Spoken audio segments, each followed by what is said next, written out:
Okay, thank you everybody for coming today.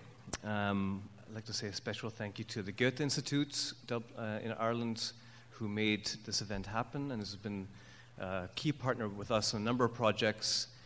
They're also supporting a project that Harun Farocki is developing with some people in town to make a film in Sligo.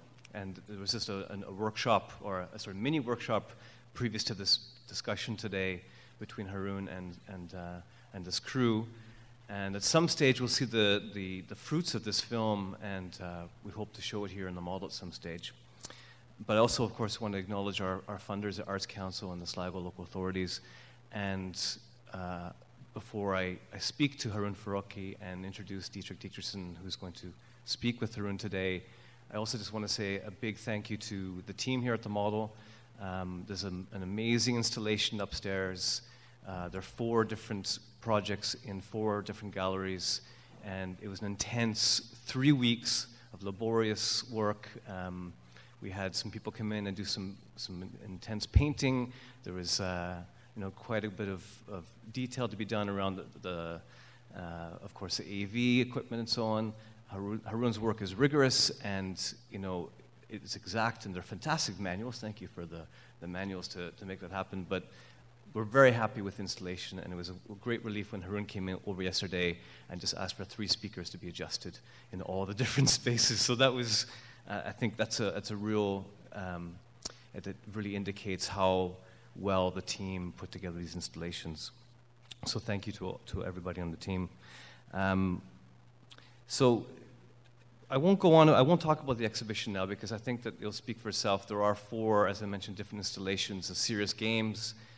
There's Deep Play, which is an installation around the World Cup match from 2006 that Harun has deconstructed into 12 different projections. There's Workers Leaving the Factory, and then there's iMachine. But also, just so you know, we have screenings happening here in the model. Every Sunday at 3 o'clock, we'll be showing different films from Harun's career, from the 1960s all the way to today. And tomorrow they commence. There's been a change in the program for tomorrow. It's at 1 o'clock, and that will be, I think, Inextinguishable Fire and Images of the World and the Inscription of War. But they'll also be screened again this Thursday. So we're just changing, we're adding another time for those screenings so that those who might miss the film tomorrow at 3 o'clock can see it again on Thursday. And also before Dietrich and Harun came up, I thought I would just talk a little bit about Harun's work. There's an introduction that I put together for the CCA in Glasgow when I came up in February this year, when Harun had a show there, and I thought I would just take some extracts from that, if you don't mind, Harun, discussing your work, and I think just hopefully introducing Harun's work in the context of this exhibition, in the context of the screenings we'll have here, and in the context of the discussion that Dietrich and Harun will have later. So I'll start with Harun's arrival in 1962 in West Berlin. He completed his Abitur in night school and enrolled at the New Free University to study theater and sociology. In 1966, after several years of writing film criticism and other cultural journalism for local papers and hanging out in cinemas and film clubs, Farocki was accepted into the DFFB, West Germany's first film school. 2 years later, in May 1968, after he and his fellow students occupied the school and then renamed it the Giga Vertov Academy, he was kicked out. He then began his career as an independent filmmaker, a career of over 40 years and more than 100 films and videos, some of which quite a large amount of which we'll be showing in the model over the 6 weeks here. As a student in the 1960s in Berlin, Farocki took advantage of the small cinemas and the film club Friends of the German Cinematheque to see and debate international cinema with his colleagues. These students were also well-versed in cultural theory, Marx, Brecht, the Frankfurt School, and situationism. Farocki was then developing a politically engaged film style, in part informed by an attentive regard for German critic Theodor Adorno's thinking. And we see this especially in the 1968 film Inextinguishable Fire, which again is screening tomorrow and again on Thursday. This film opens with Farocki himself sitting at a table, facing the lens, reading a testimony by a Vietnamese victim of the US napalm bombing raids. He then raises his head and stares directly into the camera and asks, "How can we show you napalm in action, and how can we show you injuries from napalm? If we show you an image of napalm injuries, you will close your eyes. First, you will close your eyes to the pictures. Then you will close your eyes to the memory. Then you will close your eyes to the facts. Then you will close your eyes to the entire context. If we show you a person with napalm burns, we will hurt your feelings. If we hurt your feelings, you'll feel as if we tried napalm out on you at your expense. We can only give you a weak idea of how napalm works." The camera then approaches Farocki slowly, who takes a smoldering cigarette, which has been burning the entire time as he's reading this out, and he puts it out on his arm. The film acts as agitprop, but also with an Adornian mode of enunciation. While being a film about the inhumanity and inexpressible horror of napalm, the film avoids using, as Farocki has told the viewer, any representation of the actuality and horror of napalm effects.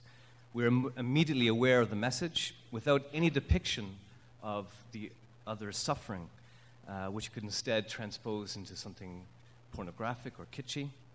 This is perhaps reminiscent of what Adorno says of Beckett's Endgame, where great human catastrophe is both present and not present in this play, in order for the artwork to transcribe that catastrophe without transforming it into the rubbish heap of art history, and to avoid mythologizing the reality of catastrophe into the sitting room, so-called bourgeois experience of poetry, objects, or pictures. In The Indistinguishable Fire, we ourselves are doing the math. Images are created within our minds. The camera is not predominant, nor instructive per se, but enables one to think through the film. Instead, the film narrative focuses on the US production processes of napalm from its initial creation by scientists and factory workers who remain so far removed from its final use. Clearly a Marxist analysis as well as an anti-war film.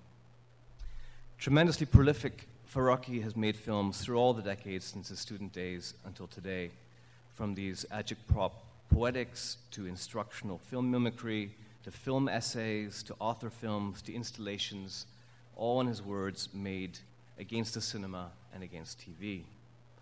In Videograms, A Revolution, made in 1992 with Romanian filmmaker Andrei Oicha, amateur video footage as well as some state television coverage of the events of the Romanian Revolution and the fall of Ceausescu in December 1989 is carefully and complexly reassembled to reconstruct historical representation. We see a multifarious gaze at the nation by the nation in its process of constructing its new identity. Here we see an indeterminate democracy, a thriving, pulsating, confused, and exciting process that is within the convulsive throes of selfdom. Since the end of the 1990s, Farocki has been increasingly involved in creating video works within an exhibition context. Installations are concerned with the instrumentalization of the camera as a tool of supervision and control. The film, I Thought I Was Seeing Convicts, depicts the transition from a disciplinarian society to one of social control with the use of video footage from a surveillance camera. Similarly, iMachine, which is here in the model, shows just how far the use of images for technical supervisory purposes in both the military and civilian sectors has already progressed. Other works such as Images of the World and The Inscription of War, which I mentioned again will be screened tomorrow alongside with Indistinguishable Fire, have been screened. This film has been screened all over the world. It's a meditation on the power of perception and its ability to produce history. The film focuses on a spring 1944 reconnaissance flight over Poland that inadvertently produced aerial photographs of Auschwitz, not discovered until the 1970s by the CIA. The film develops from an analysis of these photographs, spurring a narrative about camouflage and deception using statistics from the post-war era. An ocular machine had passed over the most horrific space known to humankind, continuing on its mission unblinkingly, even blindly. The narrator reminds the audience that the German word for enlightenment, Aufklärung, also means flight reconnaissance in military terminology, and to clear up the case in police terminology. The narrative thus echoes and analyzes the empty gaze of the original photographs, conveying a modern, unliving form of perception, slipping into both militaristic and control-based purposes. This vision becomes too large for human perception as the narrator continues. There are more pictures of the world than the soldier's eye is capable of evaluating, serving purposes seemingly beyond human control. Farocki's films often have as their subject the history and evolution of a certain mechanical gaze, such as in this film. All the installations in this exhibition, or many of the installations in this exhibition, have that subject in one shape or form. We might understand mechanical gaze today as a universalization of technological surveillance and a now effortless, inexpensive documentation of anything and everything and everybody by nearly everyone. Associable, we might say, with the depoliticizing effect on contemporary identity, and thus reducing political agency and spurring a universal insouciance in the face of the world under great control and global war.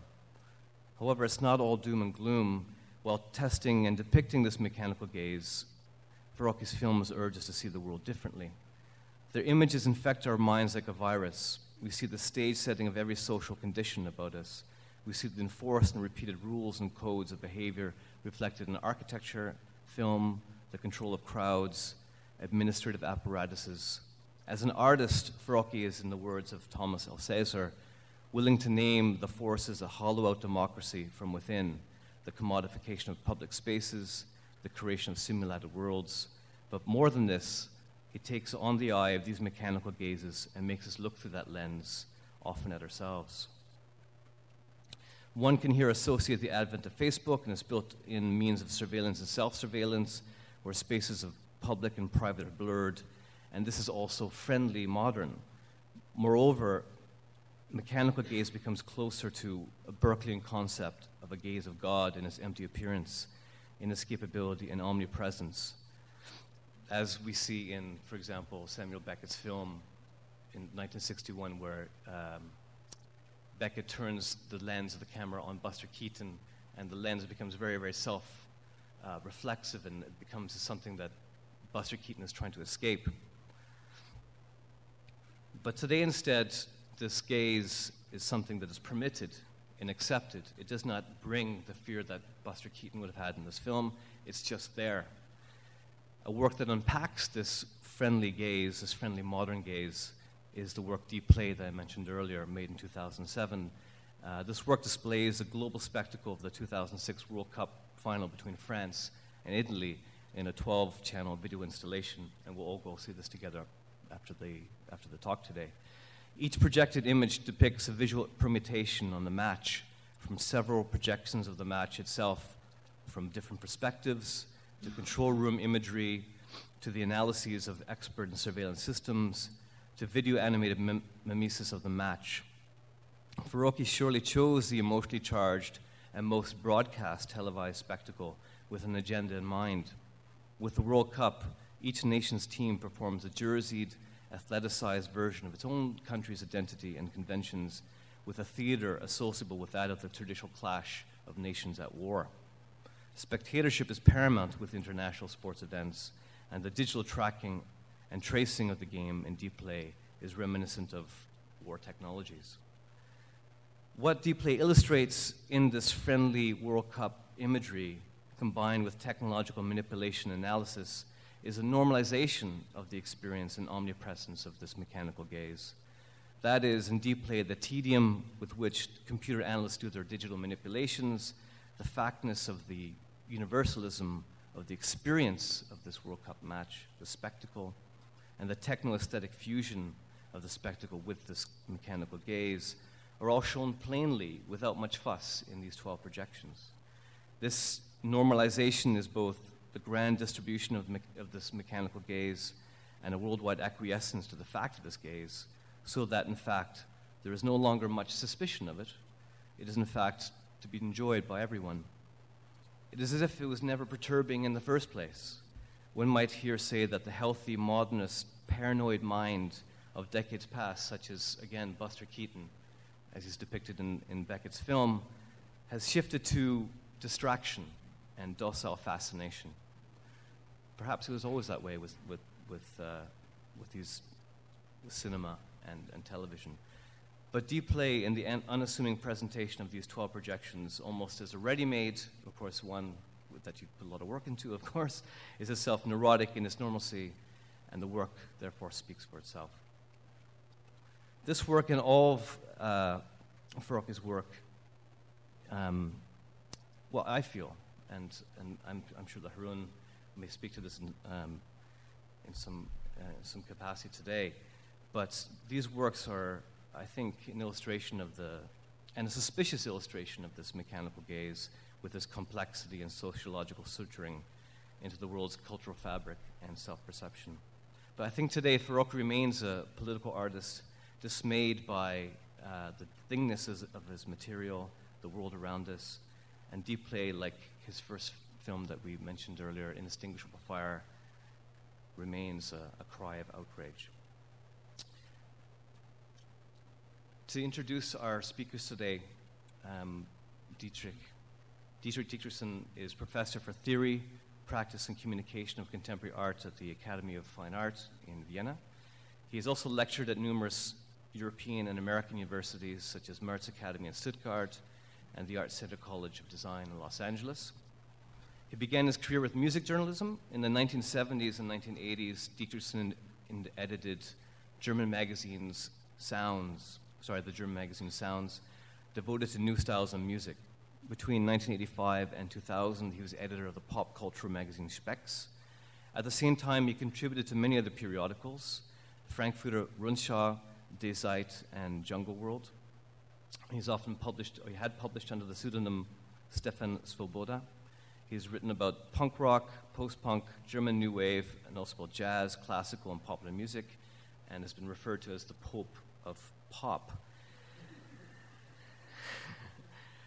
The German band Salzschutz sings in one of their songs, I don't know how to sing the song, Dietrich, but the lyrics are, Dietrichson, we love you, but your books, we don't understand them. Today, Dietrich is also concerned with art criticism, focusing on contemporary and popular art. Dietrichson also writes insightfully, often in a personal tone, placing art in a broad philosophical, social, and political context.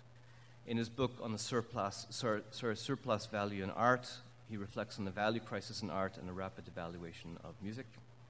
His writing is also regularly seen in art and cultural publications, texts or Kunst, Philipp, Artforum, and Die Zeit, as well as Tagesspiele and Tageszeitung.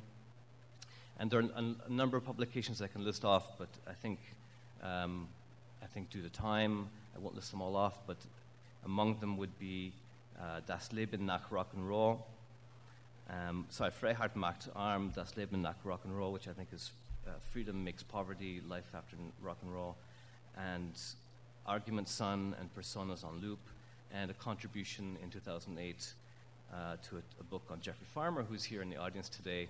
Thanks for coming, Jeffrey. But in any case, without further ado, I'd like to introduce Dietrich and Harun, and just to let you know the format, there'll be a Q&A between Harun and Dietrich, and some screenings of excerpts from serious games, and then we'll open up to a discussion after for a brief time. We won't have a whole lot of time to talk about it, but we'll go into the atrium as well, and hopefully continue the discourse there. So without further ado, please come on up, Harun and Dietrich.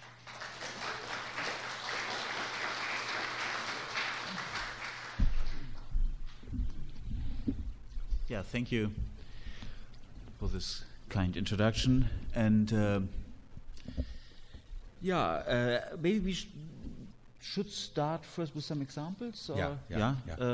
Just a very brief introduction. So it's from the cycle Serious Games, and we will show one in its entirety, 8 minutes, and the second only parts of it, and in between we can already talk. So now 3 years ago,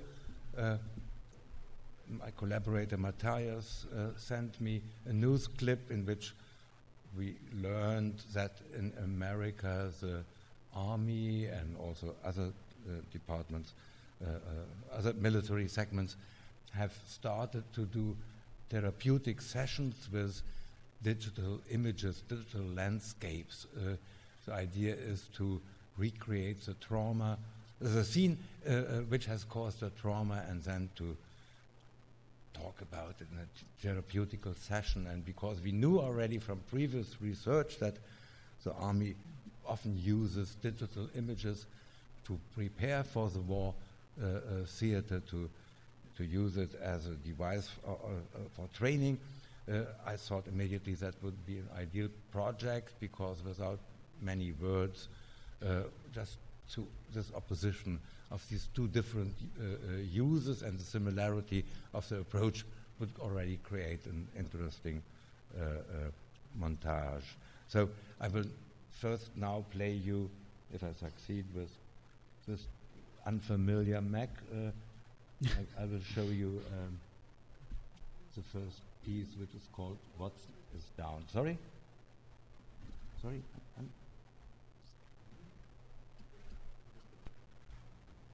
Okay.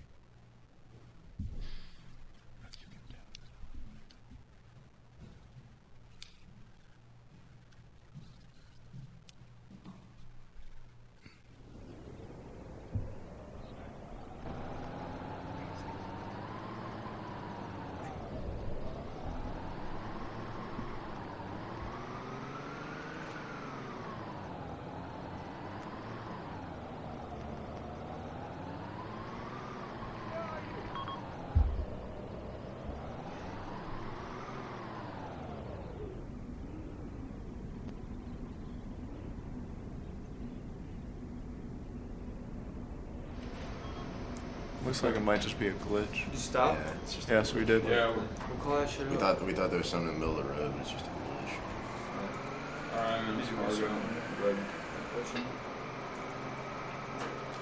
No, there's no shrine for bounding right now. There's nowhere to watch. It's pretty much off. You're looking to your left and right, right? Checking.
Torres pretty much run this himself on this radio board. I'm gonna push off the road a little bit to the left just to throw us off. There's something on the road up there. It looks like there's something in the middle of the road. Those are the guys. Can you get better eyes on? Those are the Marines we started off with. Yeah, it's AI.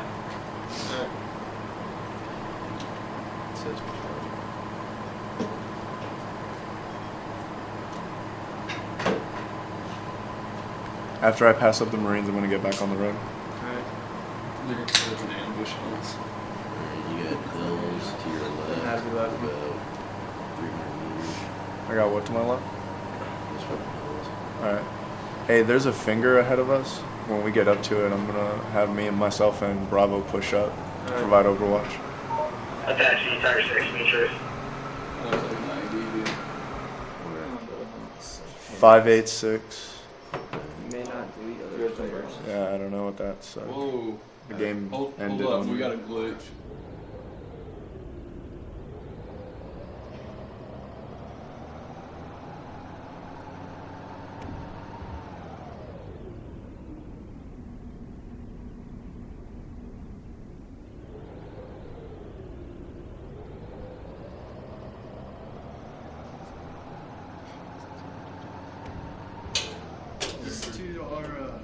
Hey, there's a tank in front of us. 12 o'clock.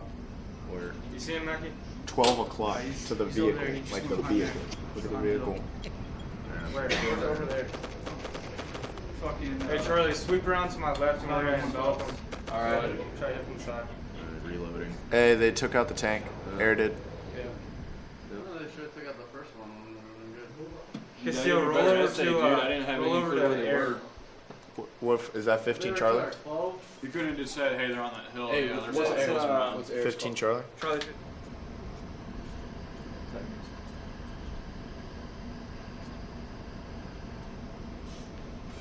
Are you good? Hitting? Not quite on the road, but you can go ahead and start. Alright, go and pushing. push. Pushing. Hey, you want me to get the air? You can stay off the road if you want. Good. I'm taking the right side. I'm gonna top hat this. Watson's, get ready. Right up on your right side, just do it. Roger. Are we pushing around on the road? Yeah, See see if you can get air. Yeah, I'm going to. Actually, keep air back because we're trying to get eyes on an assembly area. I don't want them to go over the assembly area. Alright, we see the road. We don't see any dismounts. Go right a little bit. Alright, just keep driving there. Alright. Alright. You're right over there. Hey, Bravo, if you want to stay on the hill, I'm going to go down. Dismounts, 12 o'clock. Keep going down. Alright, firing? Fire. Engaging. Hey, set up base of fire. We have the base of fire. Second section. Or second Damn, squad, you're sweep smoking around to the them. left. Alright, I'm with Watson, you. take him. I'm Left on your side, the left. He's in the prone. Hey, we're gonna push out and envelop. Just set up base of fire. They're all eliminated. Alright, Still doing SSE. 5K, 5K, 6. push up. Just push up on mine. Roger. Stop right here. Tiger 6 is Apache. Tiger 6. Just to contact from dismounts at 5878 8092. 2 dismounts, 11 o'clock. Roger, copy 3. Where that, Maggie? 11 o'clock. Hey, Are they still up? you want us to envelop? You guys Shot have him? base of fire? of the road. Develop what? Oh, the dismounts will be 11 o'clock. Hey, stay up here and leave your overwatch up here. First squad. Roger. Second squad's gonna go down to the road and we're gonna push a little farther up.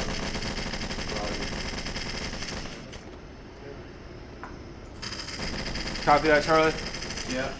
Dismounts are down. I'm on your left side. Alright, just stay behind me. Behind us. Eyes open. 12 to 2. Watson just got killed. Watson's down? Yes, Watson's down. Stop, dude. Don't move. My truck's protecting his body. Alright. Dude, you're gonna fuck me. I can't observe shit now.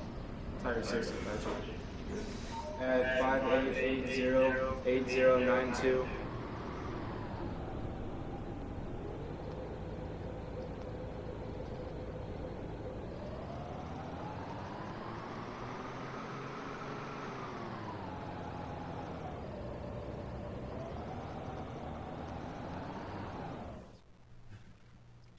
Okay, so you can you please turn the light on again? Thanks. Yes. Escape is on the. My goodness, where's escape? I'm not using that. Oh yeah, okay. Okay, perhaps you can help me. Yeah. Yeah. So this was the first part of serious games. When I first heard the title, serious games, my first association was of the forbidden games of the 50s. This French movie Jeux Interdits and Roger Vadim. I think it's No? I think it's Okay. someone else, but it's well known because a well-known French actress plays there as a young girl, and everybody loves that so much. And it has some similar themes. It's about these children who lose their family. Okay, that's by Melville. It's about a Cocteau novel. It's not by Melville, no. I think it's by someone else. Okay. It's anyway. Yeah. But it's a film about actually civilians, at least in the very beginning, civilians haunted by, chased by planes.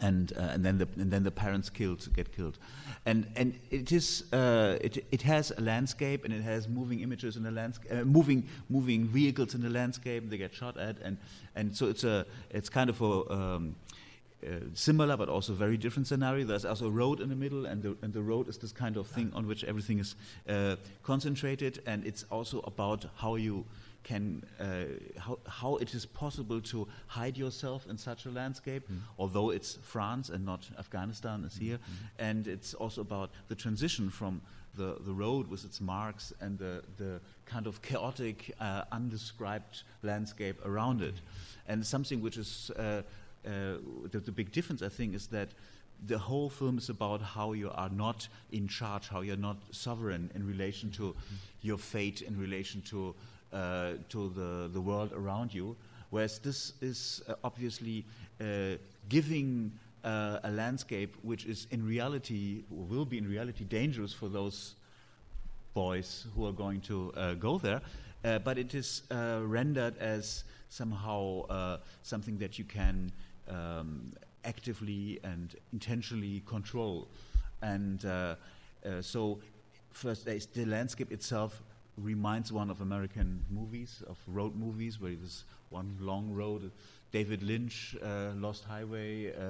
But also, I think the way how smoothly these tanks move, they leave traces, but but you don't really know why they leave traces. Actually, that's, and then they so easily they can leave the road and into angles that I thought were dangerous. I thought if they go further, then there are these shadows.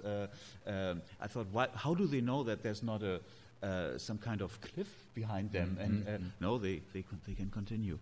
And this whole construction of an image that they feel safe and sovereign and to move around in it, I thought was so astonishing. And the smoothness and quickness of how these tanks move, and that they're so much in control. I was wondering how much of this was really like constructed in relation to existing images of the catalog, images that everyone has inside or everyone remembers, has been exposed to, and how much it was just like really constructed on the basis of what military people think of, what the parameters of a commanding a tank in such a situation really are. Yeah, I think it has to do.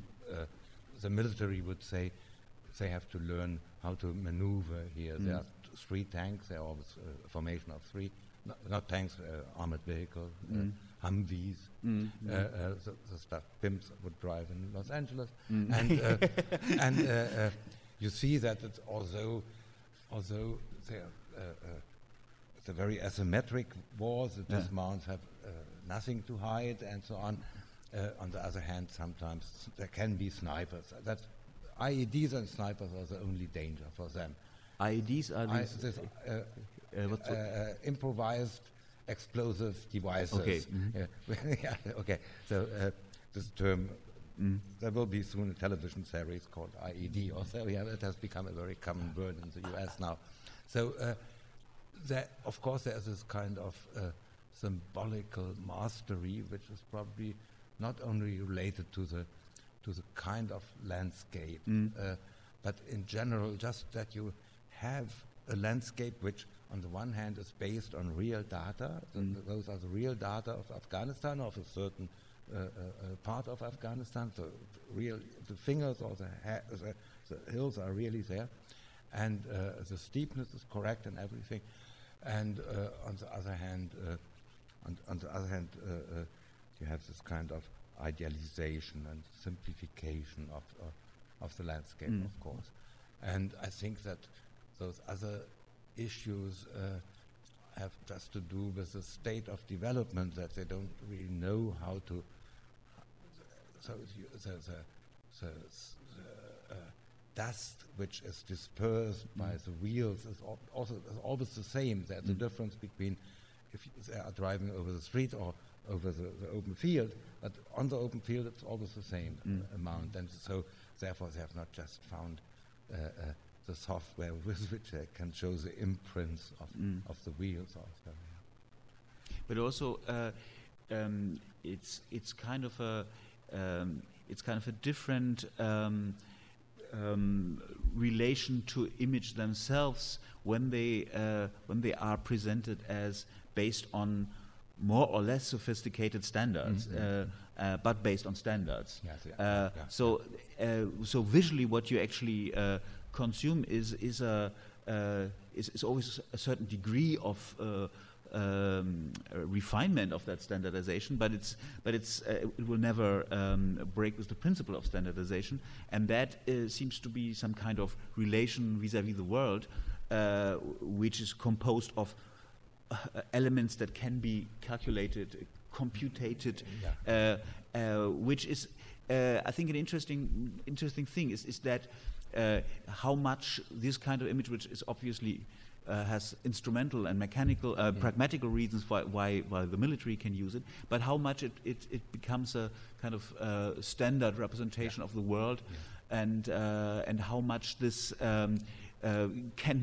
is translated into civilian psychology of relationships to especially landscape, which is traditionally the most chaotic, the most entropic of all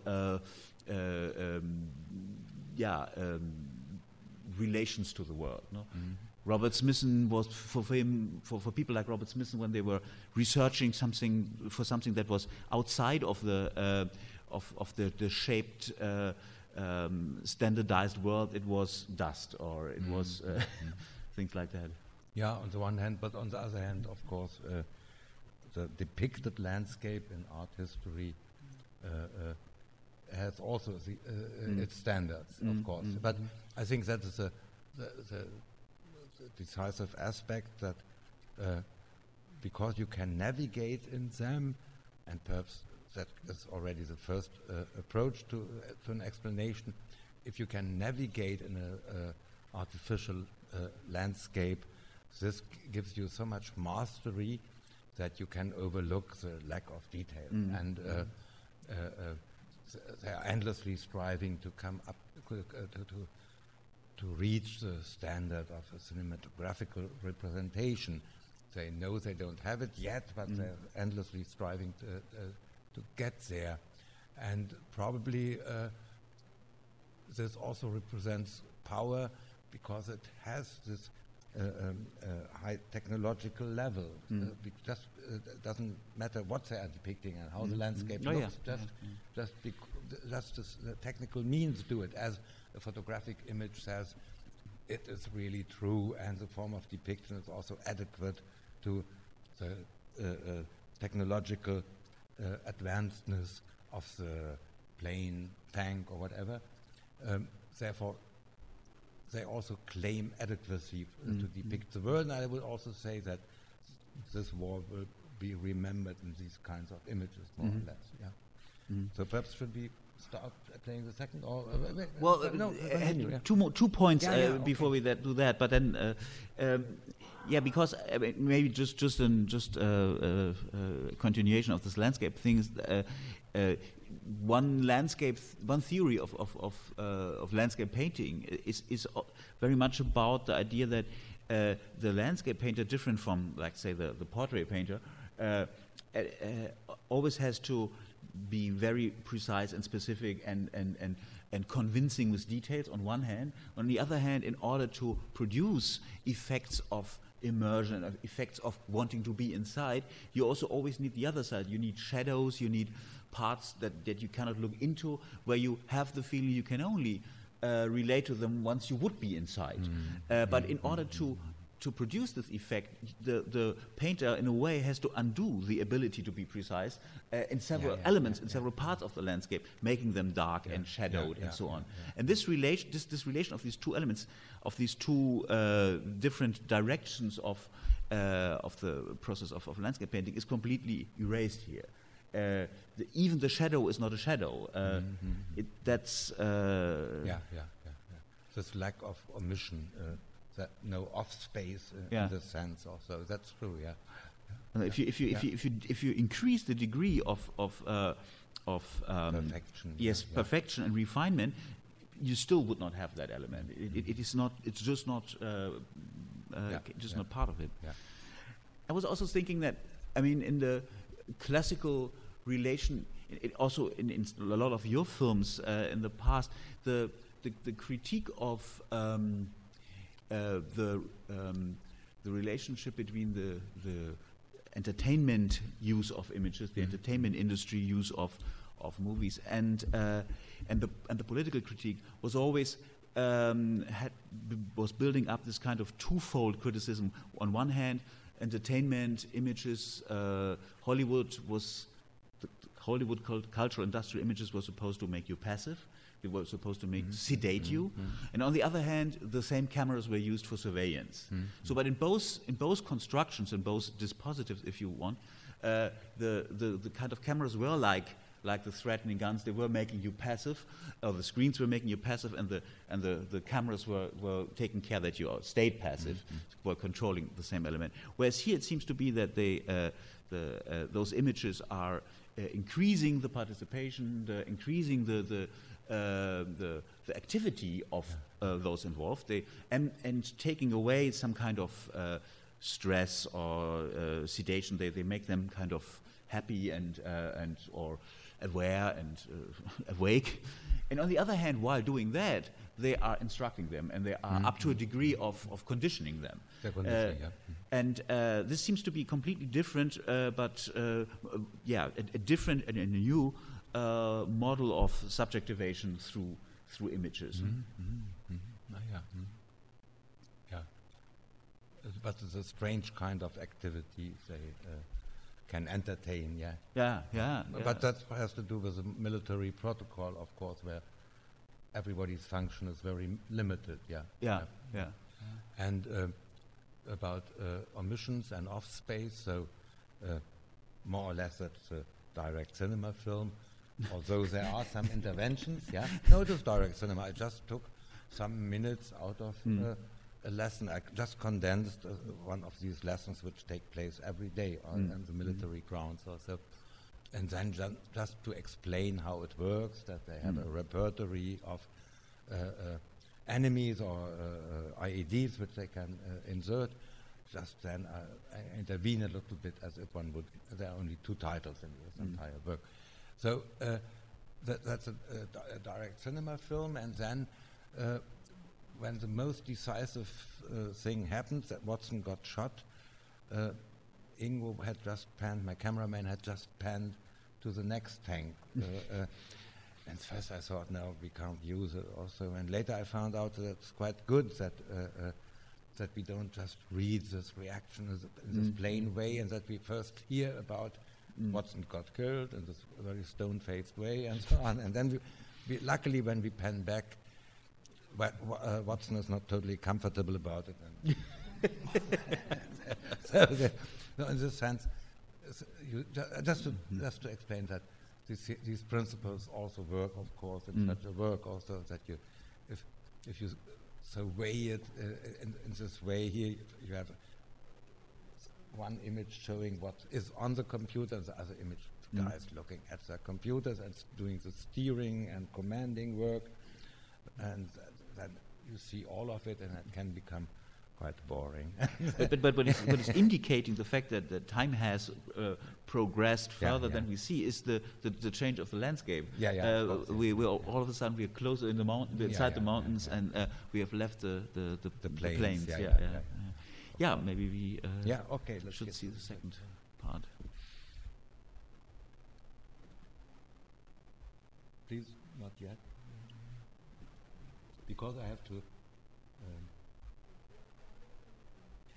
First I have to get the mouse. The cursor. The cursor there. This is. Sometimes the cursor.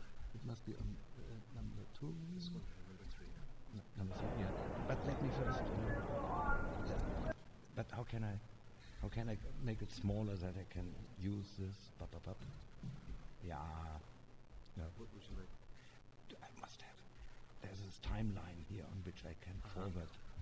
Here.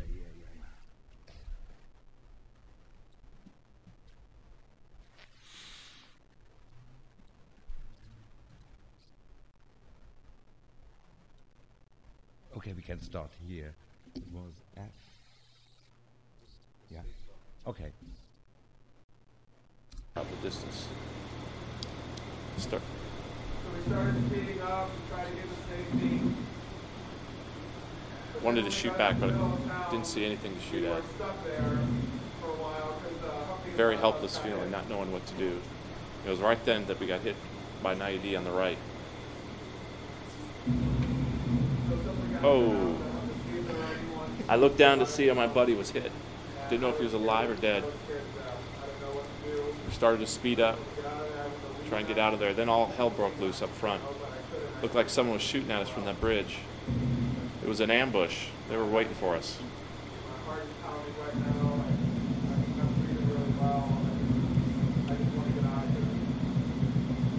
Lots of fire, lots of explosions. The sun was blacked out at that point. Smoke everywhere. Smelled like burnt rubber. Didn't know where to shoot, didn't know where they were shooting from.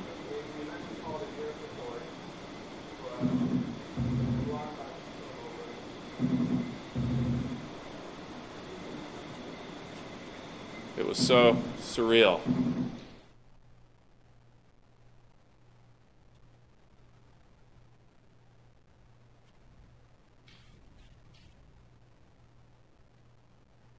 So we were given our assignment that morning that we were going to be clearing this town, and it was really kind of one of my first assignments to start with. And so we load up and roll out, and I'm also kind of excited because I've been training for this, but at the same time, I don't know what's going to happen, and you hear stories about guys kicking in doors and getting blown away and stuff, and of course I don't want that to happen. So we get out there and we start getting split into teams, and I get paired up with Jones, and Jones and I are supposed to go around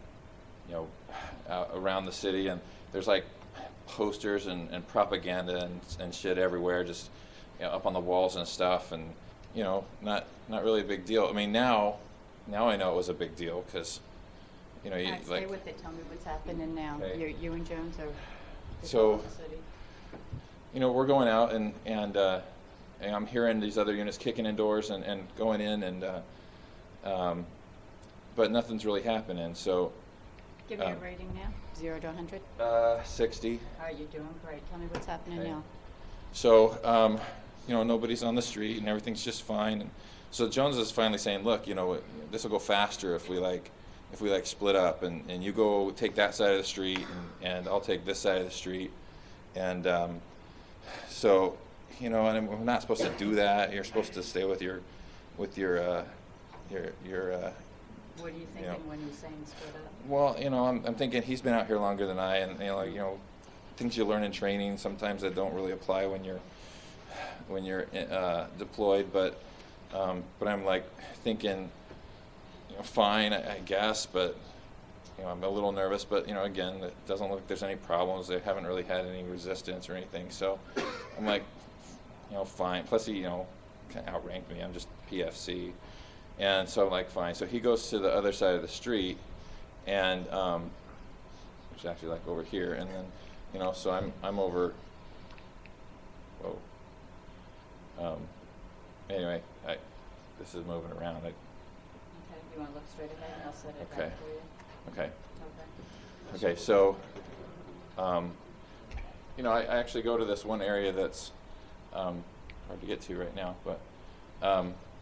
That was a little, kind of secluded. It kind of turned in a little, courtyard area because there were some posters in there. And just seriously, as I go around the corner, I hear this explosion, and I'm like, shit, that's not what I think it is. And so, I'm like, I turn around really quick, and I go and look to say, I can't see where Jones is at, and he's not there. And I'm like, what the hell? So I sprint over there, and I can't even see that anymore, but I sprinted over to where he was at, and I'm trying to find out, what happened, and there's smoke, and it's just totally. You're doing great. Tell me what's happening. What do you see when you go to Jones? So I get over to where he's at, and it's from his knees up, and that's all that's there, and there's flesh and there's blood and there's and bits of uniform, and it's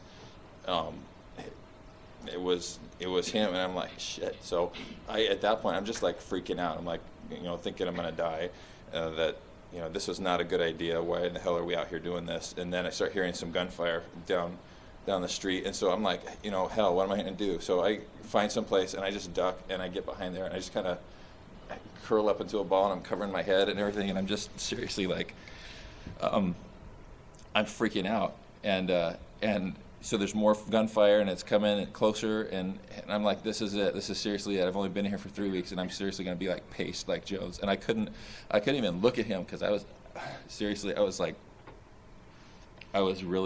getting sick. I've never seen anything like that before. And so I just get in this corner and I'm thinking that I'm going to die, and I'm also a fucking coward and I can't get out there and even return fire. And I'm hearing, gunfire and it's getting closer. I hear another explosion, and I'm like, who else is dead now?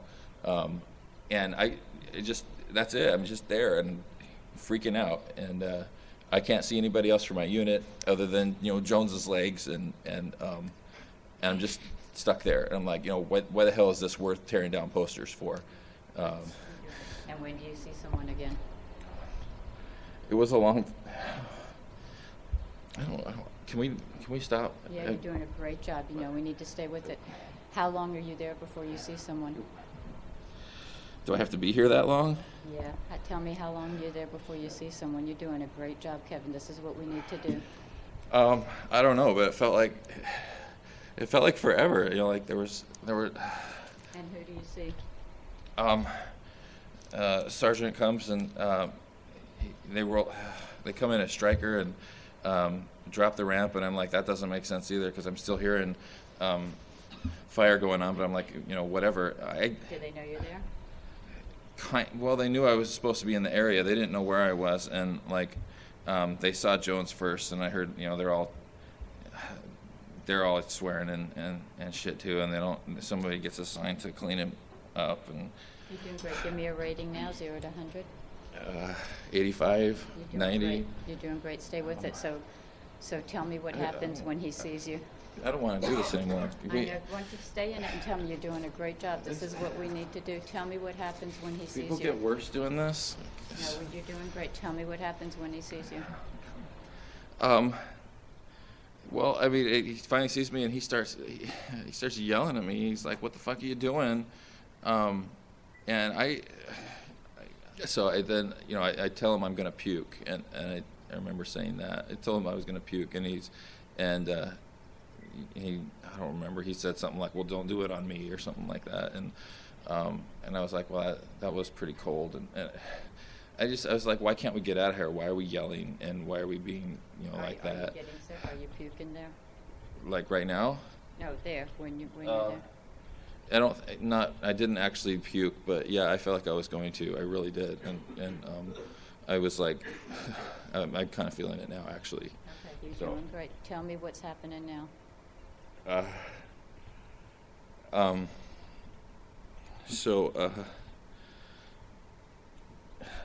I mean, at that point, I was like, just yell at me, fine. Let's just get out of here. And so I don't know. I finally got up and I just started walking away, and you're not supposed to do that because he didn't tell me to, but I was like, I got to get out of here, and I started heading towards the Stryker, and he kept yelling, but he followed me over there, and we loaded up, and we started rolling. It's like we sat there for a long time too, but and then we finally started rolling and going, and I don't even know what they did with Jones. Like, like did they leave parts of him there, or should I have been helping pick him up and put him in the bags and stuff? I don't know. I was, yeah, and I mean that's kind of it. Are you feeling safer again, back in the Stryker? Yes and no. It's like these guys. I'm thinking they're hating me because Jones is dead and it's my fault, and like I'm not feeling any safer with them than I did out there either. So. Rating of how you're feeling right now, Kevin, 0 to 100. 90. All right, you're doing a great job. I want you to go back to the beginning. So you and Jones are set out to go in the city to clear the city. That's the beginning, really? Yeah, you're doing great. This is what we need to do. So you and Jones are heading out. I'm sick. You're all right. I've got a trash can here just in case you get sick. We got it covered. You and Jones are being set out. What's your mission?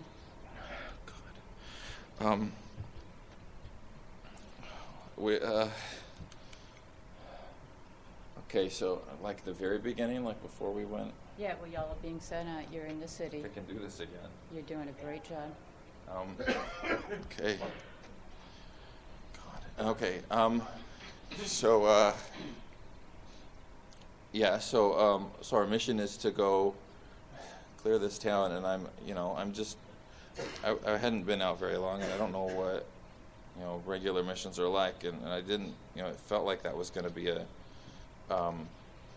not a good mission. I don't know, and so we're dismounting, and we're getting there, and everybody's getting their assignments, and I get assigned to Jones, and so our job is to go just kind of patrol the streets and give me a rating now. What you feeling right here? 0 to 100? 80. You're doing a great job. This is exactly what you need to do. I think we should probably cut now. Yeah, we cut. Yay, good job. Man, this thing is drifting all over the place. I'm sorry. Some of the nausea was real. I know. And it seemed like it might be hard enough just to keep him in the image, and I didn't need to be throwing anything else at him. The other thing is I'm not as familiar with this new program, and I couldn't find it fast enough, and if it wasn't going to be right and add to it, I wasn't going to do it, and he didn't need it, for the first session. I remember kind of feeding, and then there was gunfire. But really, since the suds being up that high, I think that would have been too much anyway. So yeah, for a first session.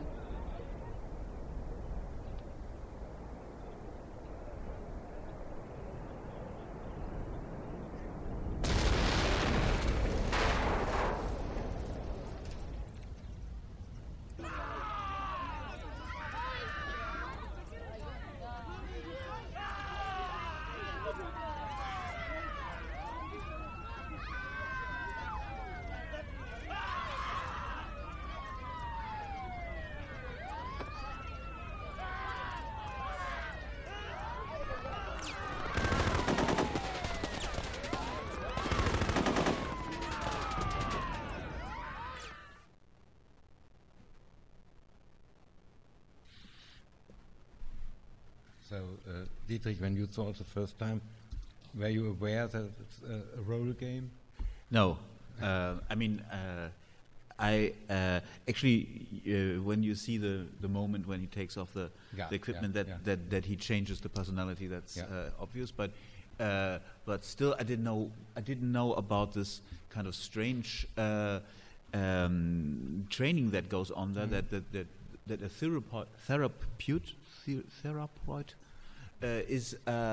is playing a patient, playing a patient with a traumatic disorder, and at the same time there's another therapeutic, another psychologist, and she's acting in her real profession. She's acting also. She's also doing a test, but training. But she's not shifting the sides. And seeing him trying to be a patient and really getting into it reminded me a lot of kind of early 20th century Russian avant-garde theater ideas of how actors should learn to act. Like Meyerhold's idea of how to externally make the actor impersonate something by external stimuli and not by becoming the character. This was obviously helping him a lot. He saw these, he saw the images, and so he could be this traumatic ex-soldier. And obviously, the degrees of impersonation became larger. No? The more he saw, the more he was involved. The more he saw images that insinuated or gave him the illusion of being involved, the more he seemed to believe in the story. And that really reminded me of that kind of acting training, which had a lot to do with certain early ideas of behaviorism in Russian and Soviet artistic ideas at that time. So I'm more into this method that people play themselves. I find this more interesting that psychologists playing a psychologist and so on. Therefore, actors also like to play gangsters or prostitutes because there you play yourself with quotation marks. So or artists. Artists, of course, yeah. So the interesting aspect of it is also that on the one hand, one has created a device which helps to remember, to immerse, as they say, into the scene, the traumatic scene, and on the other hand, language is the issue with which it is mastered. So they will not do it as they do here, that you have to repeat it in one session several times, but the idea is to repeat it perhaps 10 times or so to get back to it again and again. And that's an interesting old opposition between image and text, which comes back again. So sometimes I think that the images of this entire device is just a system to lure them into just an attraction, as you have it in schools, where you have a colorful image, but then you come to mathematics and it doesn't help any longer.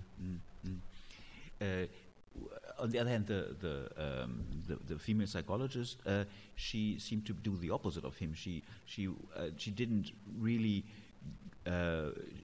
she didn't try to be believable. She was more mechanic even than usual, and her constant repetition of these lines: "You're doing a great job. You're doing a great job. Stay with us. You're doing a great job." This was like a caricature, already nearly of her function.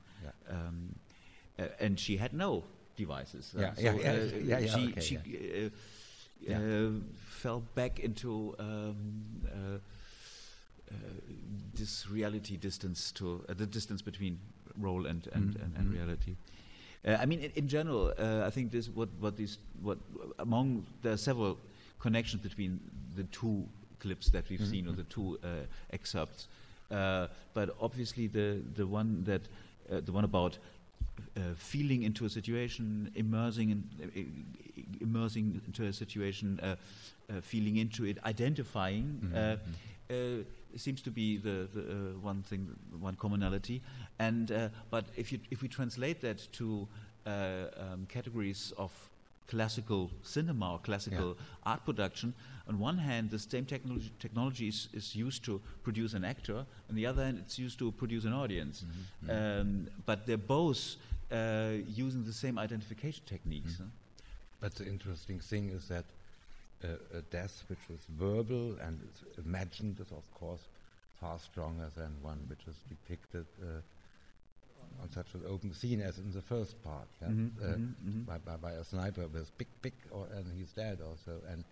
And here, this just imagined death has a strong reverberation also. That is also so interesting that sometimes films know that it's far more important to talk about something than to show it, as Spielberg does in his shark film, where they're endlessly talking about something in the Second World War, and in the back you see the shark for a second also. That is far stronger than having these confrontational moments. But it's also maybe about the difference between identifying with the camera, or identifying with the gaze, or identifying with the character. And the whole thing that the second was set up by psychologists, whereas the first was more like a setup by trainers. People who were considering this landscape basically, as you said, like a pragmatic device to train them. The second part, it's this human resources that are getting treated, but it's obvious that the same technology is supposed to help that.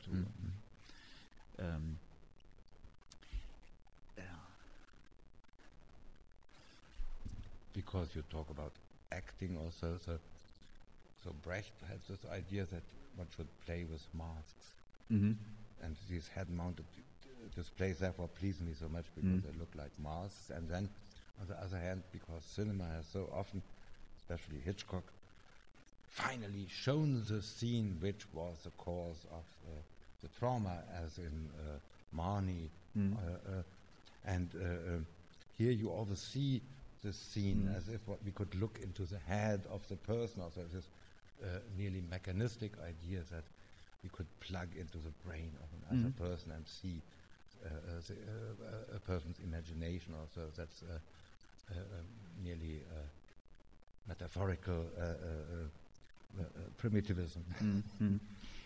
But I was thinking about this discovery in the end, which is a little bit like a discovery that this person has just been acting this role, follows a bit kind of the old drag queen rituals where you are wearing a wig. A wig, exactly, and once the impersonation is perfect, you can take away the wig as a signifier that there is now a real you, and that is now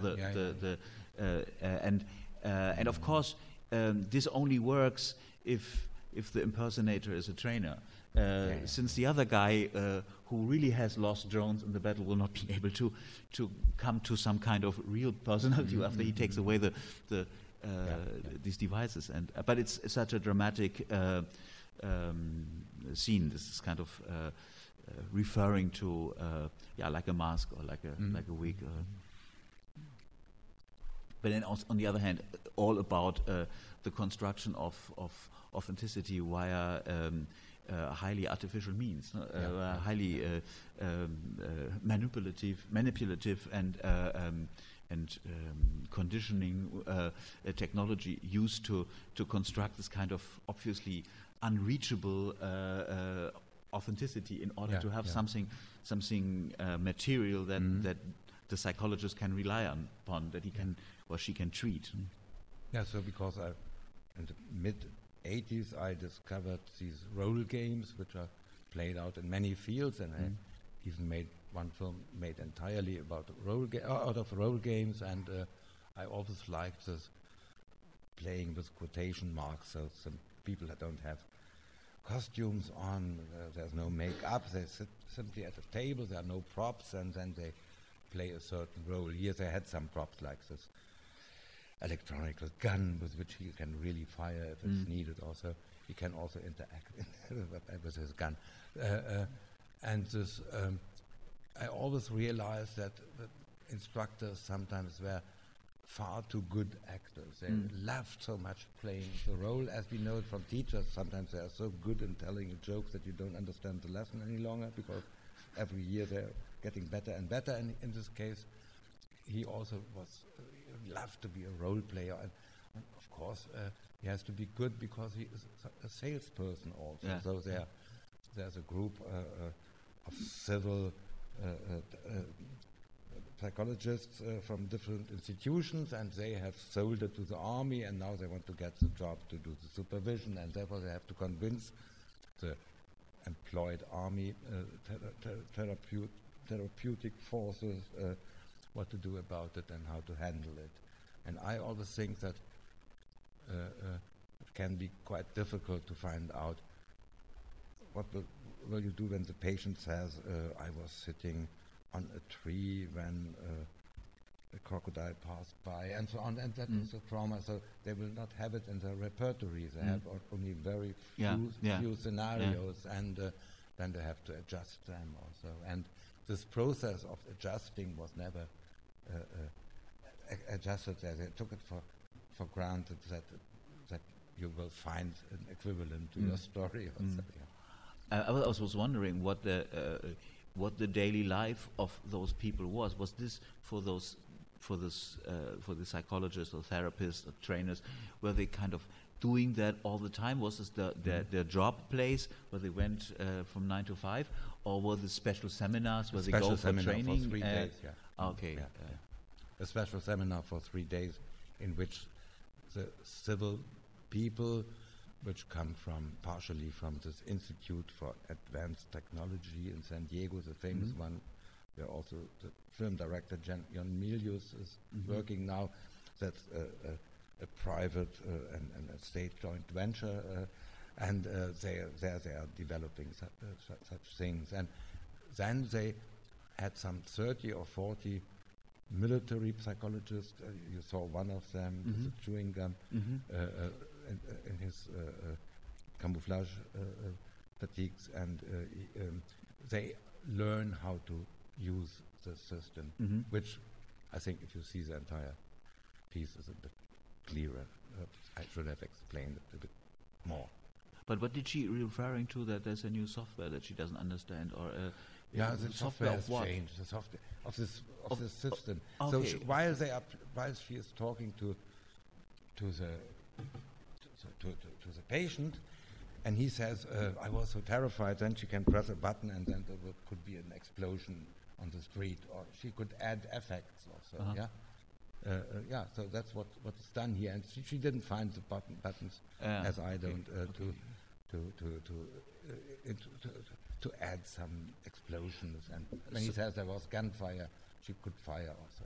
Yeah. Okay, I thought in practice this was about the real patient would be walking through a city where he really walked through once when he had this traumatic experience, or some, and it would be a reconstruction of that, not just a similar situation with similar situation. Okay. They have only a few scenarios, but the most incidents happen when you are driving over the countryside, and there are IEDs, and also in the city that can happen, and in the city again snipers and IEDs when you are walking or standing on guard or whatever. Yeah. But if I understood it correctly, the second scene was referring to the Iraq War, whereas the first is preparing for the Afghanistan War. And there's obviously the trauma software for Afghanistan would be a different one. It's different houses and not slightly. Slightly, because we have filmed. If you see number 2. They have an exercise facility on which they speak Pashto and Iraqi. They mix it up, so it's not such a huge distinction. That's interesting. That's so in the asymmetrical wars, the different asymmetrical antagonists become one antagonism milieu. Okay, they become dismounts. Yeah, maybe we should. Guess a question.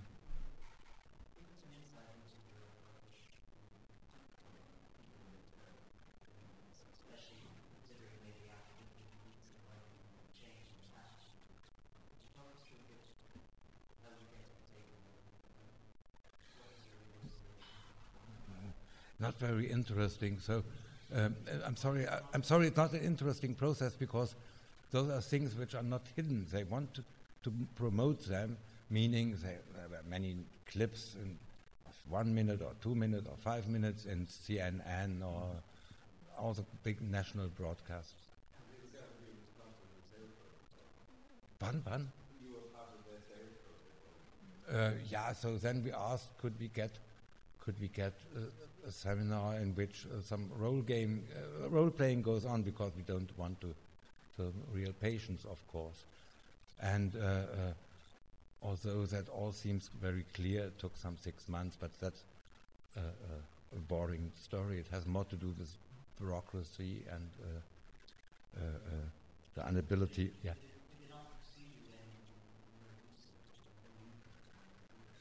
Yeah, they were content with it. We sent them the DVD. They said okay or whatever. They didn't comment on it, but they were not shocked or dismayed. And I think probably because they don't know films in which no commentary says what one should learn or which opinion one should have.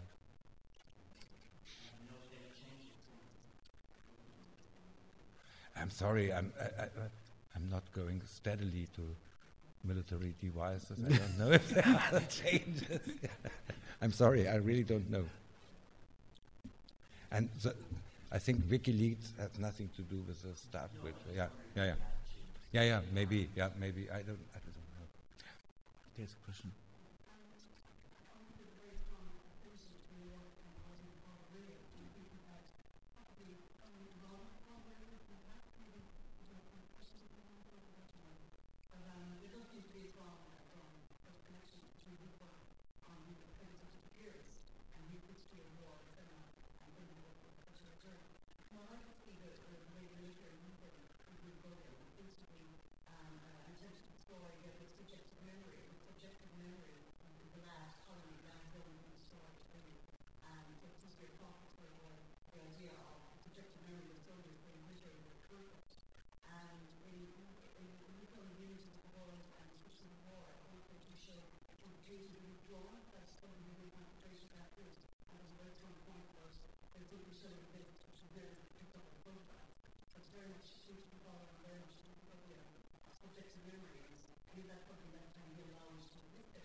Yeah, no, that's I think a very crucial approach. Subjective memory, of course, has also to be represented, and then we are on the next level. So there is a huge difference between a subjective and a standardized memory. I don't dare to decide if every psychological approach feeds into the standardization already, but it can at least be part of it, especially if you base your approach on Pavlov and not on Freud, as they do here. Also back to the 20s, yeah. And also back to early cinema. That's what I mean. Yeah. That's Siegerwerfer, finally. Yeah, and Eisenstein also. The idea that you can only check the quality of a film by physically measuring the reactions of the audience and have an average. And if the average is if the next average is stronger in the reactions, then you have made some progress with your filmmaking. But on the other hand, I mean, also it's interesting that there also were things like total erasure, the idea of possibilities to erase subjective memories, but to hypnotize or to make it go away. But now it seems to be about constructing some kind of generational average of what you must have remembered once you've been to a certain historical military experience. Yes, the question.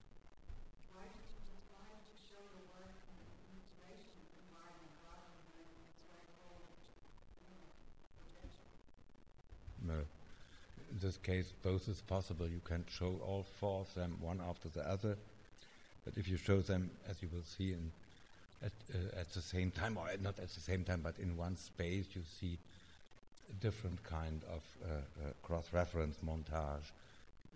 So the way how what we have seen first relates to the second film also is different than if you show it one after the other also. But in this case, the spatiality plays a minor role. It's more about having the specialization of montage, of course, is at work. Yeah, if you see the first film and the second film in the same space, but you see that they are running parallel in loops. And this is, of course.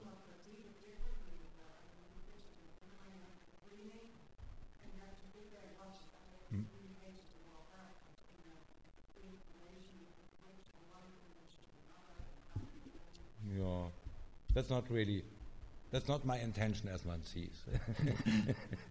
So the intention is that they have to be watched through, but because you're not sitting in the cinema, you realize that also other things come from the same pool. Do you think you wanted to say something? No, I just wanted to say that the spatialization already starts when you have these two images side by side, and that already a kind of perception is set in motion, which is less one-directional than in the classical one-image screening, and already kind of allows for installation-like experiences. And if one looks at different things that you've done in the last years, then one can maybe say that there are different degrees of installationness. Like the deep play can only be installed; it cannot be watched in a cinema, and this can be looked at in two ways. But maybe it's even more interesting to watch it in an installation. but for the whole time, but it can also be seen in cinema. So that this is kind of not as with some other artists where with the work there's only one way to produce it, either in a cinema or in an installation.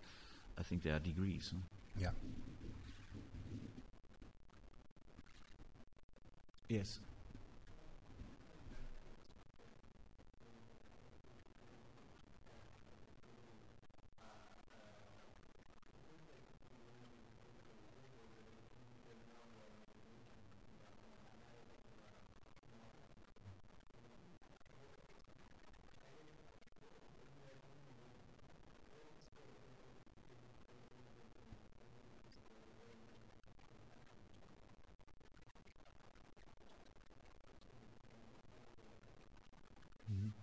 No, that's also. Yeah, so I think that computer animations, in this case, they are partially saying we are also a machinery. We are not just a depiction, and that also makes them powerful or influential, as one says. So it is true that they could become the standard, then this could be one reason.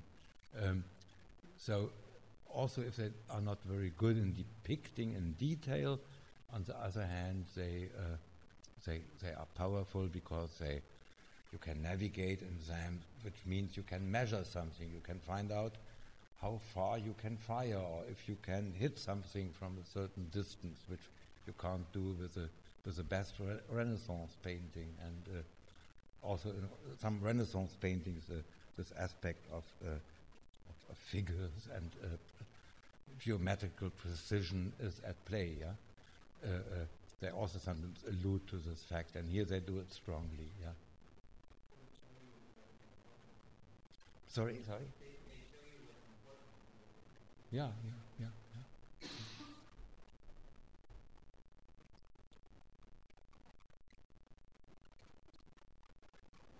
More questions? Okay, so then. Okay. Then, so then that's it. Thank you. Yeah. Okay. So thanks everybody, and special thank you to Colin for managing the day today, from the installation into the space. So we're all very welcome. We're going to have the opening reception now, and the galleries have been opened for the exhibition. So we'll head over there now. Thank you again. Thanks.